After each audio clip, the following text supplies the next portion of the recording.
জনগণের ভয়ে পালিয়ে গেলেন মেয়র আতিক গোপনে অফিস করতে এসে। আরে জনগণটা কারা?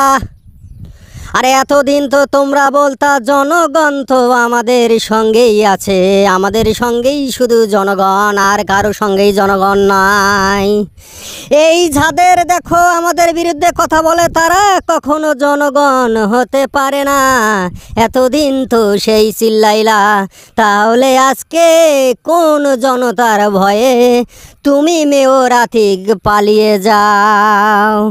জনগণ জনগণ তোমার পাশে নাই, এই কথাটা তোমরা বিশ্বাস করো না।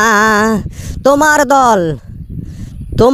দল কখনোই বিশ্বাস করে না যে জনগণ তার পাশে নেই। তুমি বিশ্বাস করো না তোমার পাশে জনগণ নেই, কিন্তু জনগণ তোমাদের পাশে যে নেই এটাই বাস্তব সত্য কথা।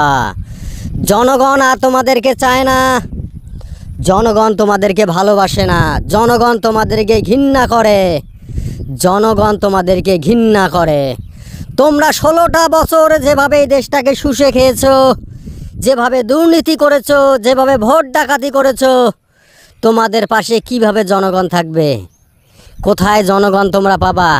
তোমরা কোথায় জনগণ পাবা না। তোমাদের জনগণ কারা ছিল?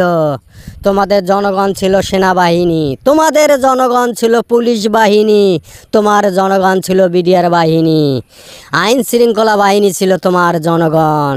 সাধারণ মানুষ তোমার জনগণ ছিল না। মেয়র আতিক মাথায় নিও, এবং সবাইকে বলছি, সবাই মাথায় রাখিও, জনগণ তোমাদের পাশে নেই, জনগণ তোমাদের পাশে কখনো থাকবে না, জনগণ এই দুর্নীতিবাজদের পাশে কখনোই আসবে না। জনগণ সত্যের পথে থাকবে সব সময়। তোমরা জনগণকে এতদিন অবরুদ্ধ করে রেখেছ, তোমরা জনগণকে এতদিন কোণাটাসা করে রেখেছ। তোমরা মুসলমানদেরকে বলো মৌলবাদী, জঙ্গি। এই আমরা মুসলমান, আমরা এই দেশে মুসলমান, আমরা এই দেশের জনগণ, আমরা এই দেশে সবাই হিন্দু মুসলিম বৌদ্ধ খ্রিস্টান সবাই আমরা এই দেশের জনগণ। পালাবা যদি তোমরা পালাও, আমরা এই দেশ ছেড়ে কখনো যাব না। এই দেশ আমার, এই দেশ আমার বাবার, এই দেশ আমাদের সবার বাবা।